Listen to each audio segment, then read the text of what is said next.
Irmãos, graça e paz a todos. Nos últimos dias da semana que se encerrou, estamos iniciando uma nova hoje. O Senhor falou muito ao meu coração. Eu espero tentar traduzir um pouco para vocês daquilo que vou falar do meu coração sobre a agonia do Senhor no Getsemane. Quem é que pode medir o que o nosso amado padeceu lá? Quem é que pode mensurar a sua dor? Então que o Espírito Santo nos ajude nessa noite para que possamos tocar um pouquinho desta realidade. Estamos diante de uma mesa tão linda que nos remete a esse Senhor tão gracioso, tão amoroso. Que Senhor é esse que nós temos? Então nós contamos com a ajuda desse doce e maravilhoso Paráclito para nos socorrer. Você já ouviu isso antes, mas este é um momento muito especial, do qual nós precisamos aprender a tirar as sandálias do nosso coração.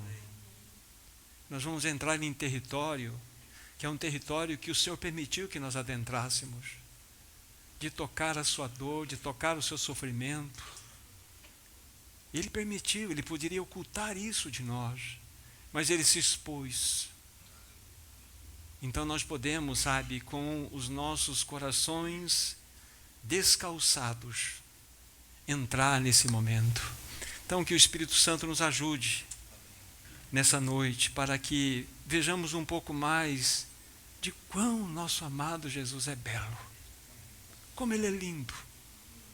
Ele foi as últimas consequências para que nós pudéssemos hoje estar aqui diante dele, diante da sua mesa. Nós vamos ler 3 porções das Escrituras e vamos então seguir com o nosso pensamento. Primeira porção, Hebreus capítulo 5, versículos 7 e 8. Hebreus 5, 7 e 8.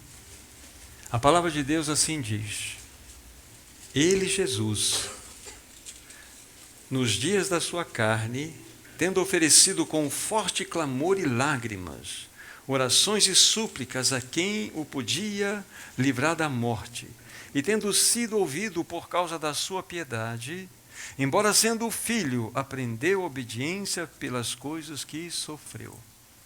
Outra passagem, Evangelho de João, capítulo 12,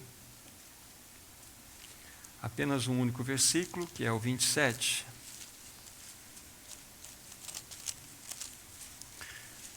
A palavra de Deus diz assim: Agora está angustiada a minha alma. E que direi eu? Agora está angustiada a minha alma. E que direi eu? Pai, salva-me desta hora. Mas precisamente com este propósito vim para esta hora. E por fim, Evangelho de Lucas, capítulo 22. Lucas capítulo 22. E aqui nós vamos ler a partir do versículo 39 até o 46. E saindo foi, como de costume, para o Monte das Oliveiras, e os discípulos o acompanharam. Chegando ao lugar lhe escolhido, Jesus lhes disse: Orai para que não entreis em tentação. Ele, por sua vez, se afastou cerca de um tiro de pedra e de joelhos orava, dizendo: Pai, se queres, passa de mim este cálice. Contudo, não se faça a minha vontade, e sim a tua. Então lhe apareceu um anjo que, vindo do céu, o confortava. E, estando em agonia, orava mais intensamente. E aconteceu que o seu suor se tornou como gotas de sangue caindo sobre a terra. Levantando-se da oração, foi ter com os discípulos e os achou dormindo de tristeza. E disse-lhes: Por que estáis dormindo? Levantai-vos e orai para que não entreis em tentação.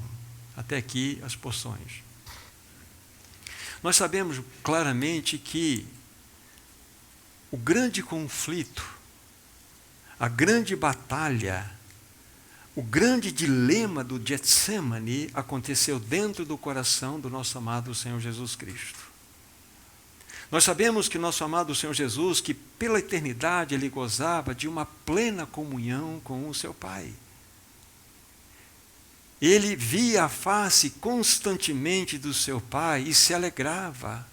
Aquilo era o prazer do seu coração. E junto disto, havia algo que gerava muita alegria e prazer no coração do nosso amado Senhor, que era fazer a vontade do seu Pai. E estas duas realidades caminhavam juntas harmonicamente, sempre foi.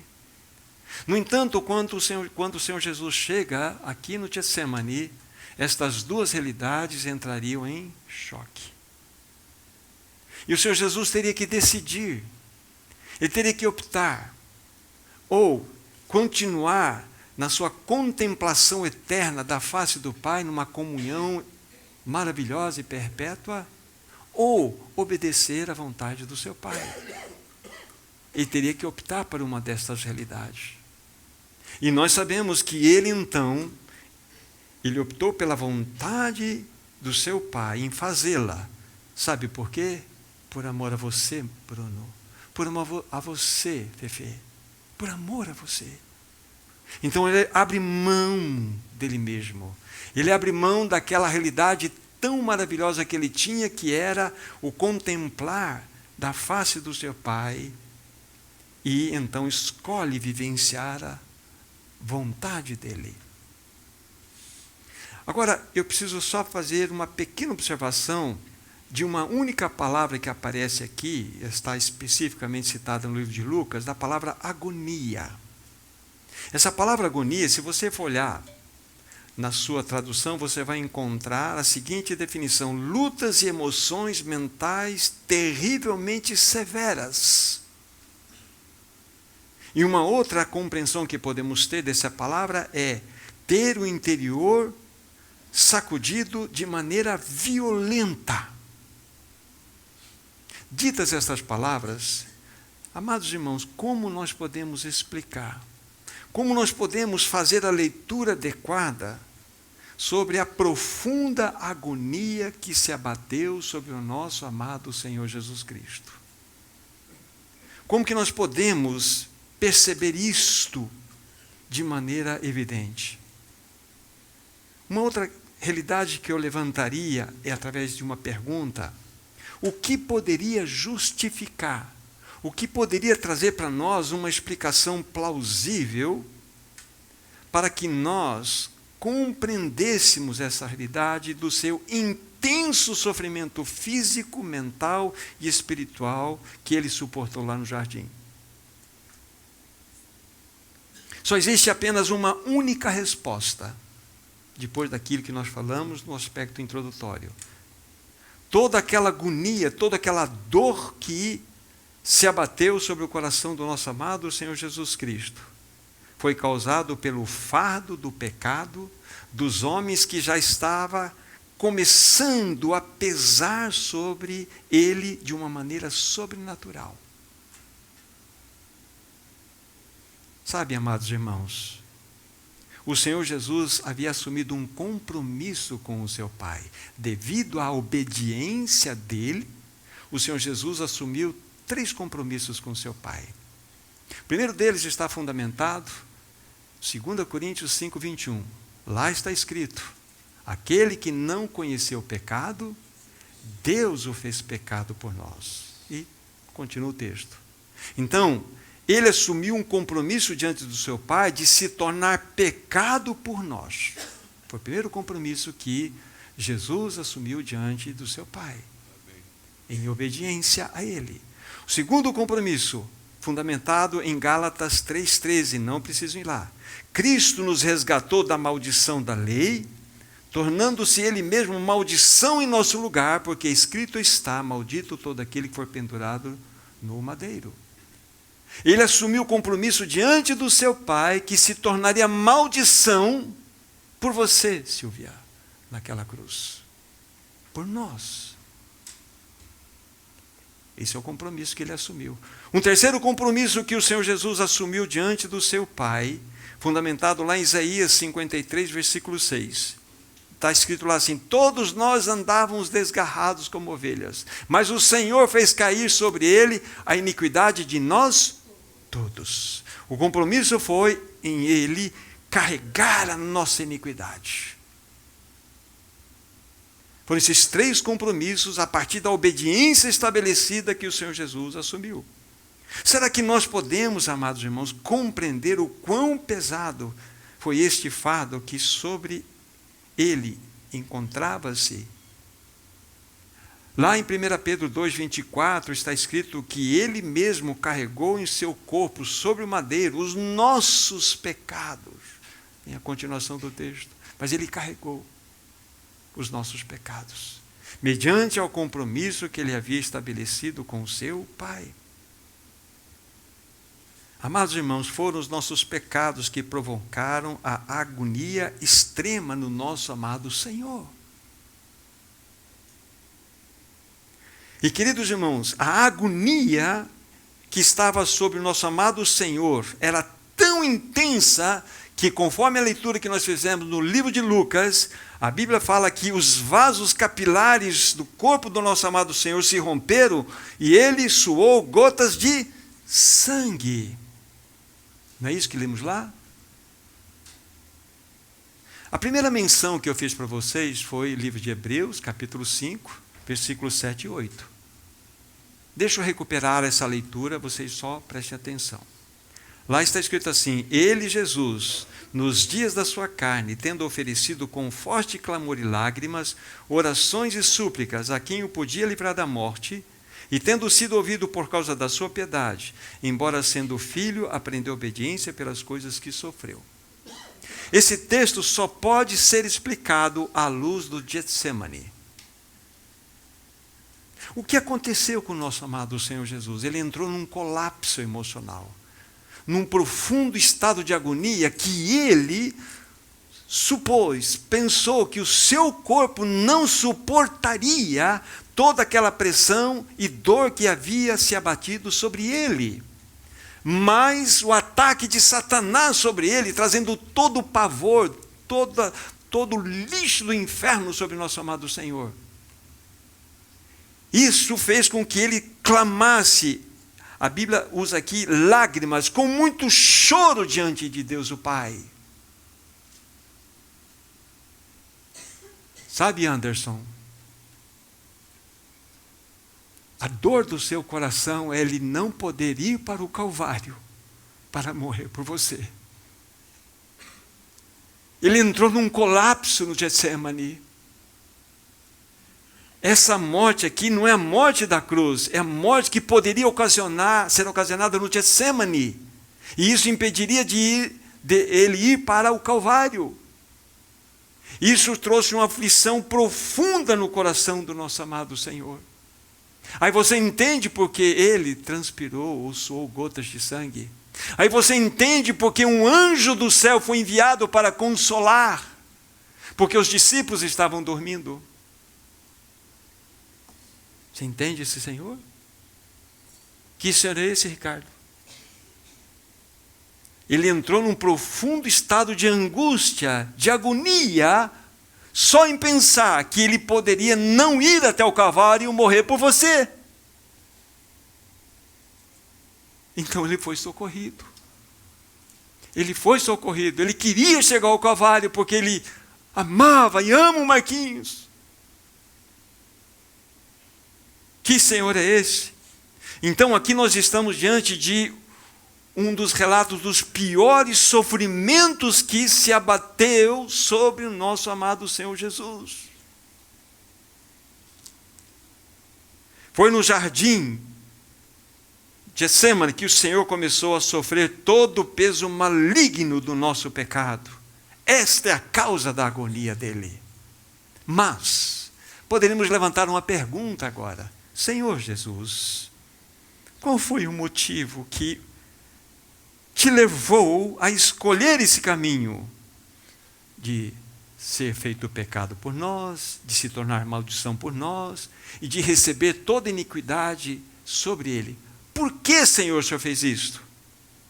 4 letrinhas. A-M-O-R. Amor. Por amor a você, Sandro. Ele escolheu padecer isso aqui. Que Senhor é esse que nós temos? Que Senhor glorioso é esse? E nós temos a plena convicção que se Ele não escolhesse esse caminho, nós nunca seríamos salvos. Ele escolheu sofrer por você, por cada um de nós. Por amor, Ele escolheu o caminho da agonia. Que Senhor é este? O motivo da escolha? A-M-O-R. Amor. Este é o primeiro ato da agonia do nosso amado Senhor Jesus, que aconteceu no Getsemane. Mas nós temos um ato final, um segundo ato e final da agonia do nosso amado Senhor Jesus. Porque efetivamente o Senhor na cruz, Ele então seria feito pecado por nós, se tornaria maldição em nosso lugar e carregaria a nossa iniquidade sobre Ele. Efetivamente isso foi realizado na cruz. Então, pendurado naquele madeiro, o Senhor iria provar a agonia da agonia. Ele já provou, irmãos, uma agonia.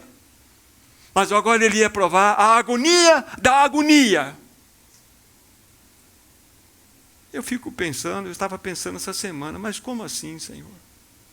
Por quê? Porque Deus iria julgar no seu santo corpo o nosso pecado.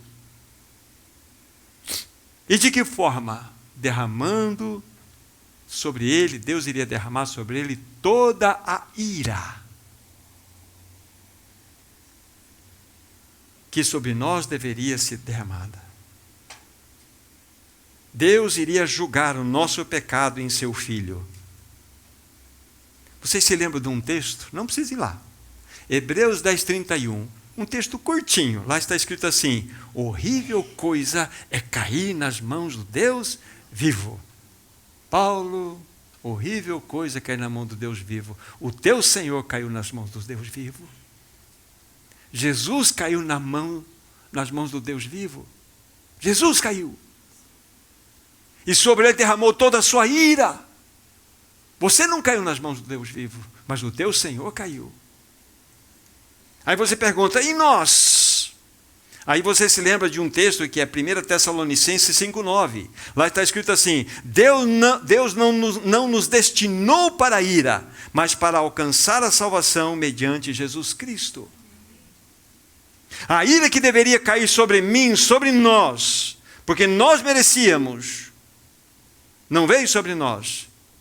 Mas Deus destinou o seu Filho à ira, para que eu e você fôssemos livres dela. Que Senhor é este? Irmãos e irmãs, você e eu, todos nós, nunca haveremos de saber o que é o inferno, o que ele significa. Mas o teu Senhor sabe o significado do inferno, pois sobre ele foi derramada toda a ira divina.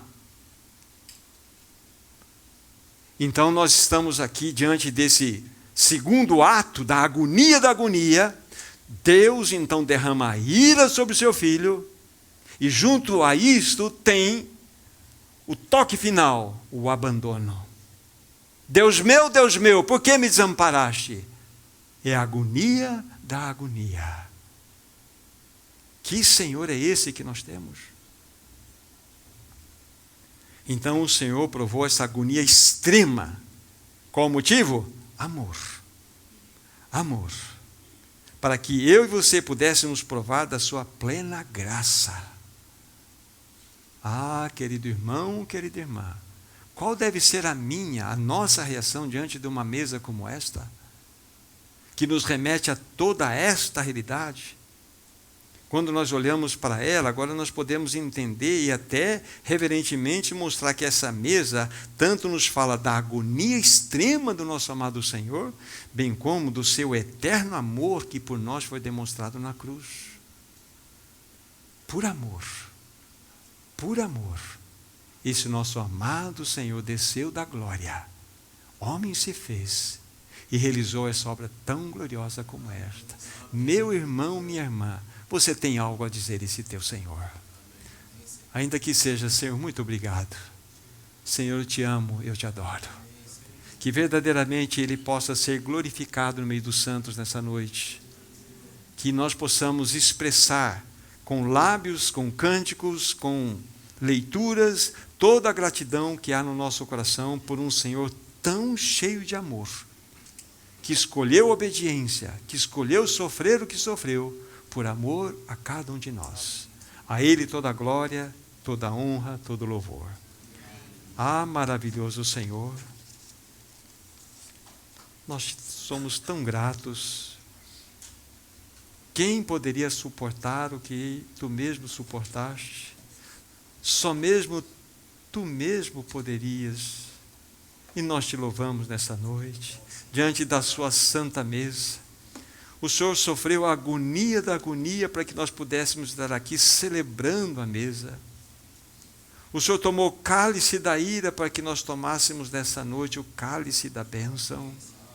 Que sobre o Teu povo repouse a Tua paz. Que nós possamos expressar, ainda que de maneira tão imperfeita, a nossa gratidão, o nosso amor e a nossa adoração a Ti. Louvado seja o Teu nome. Amém, Senhor.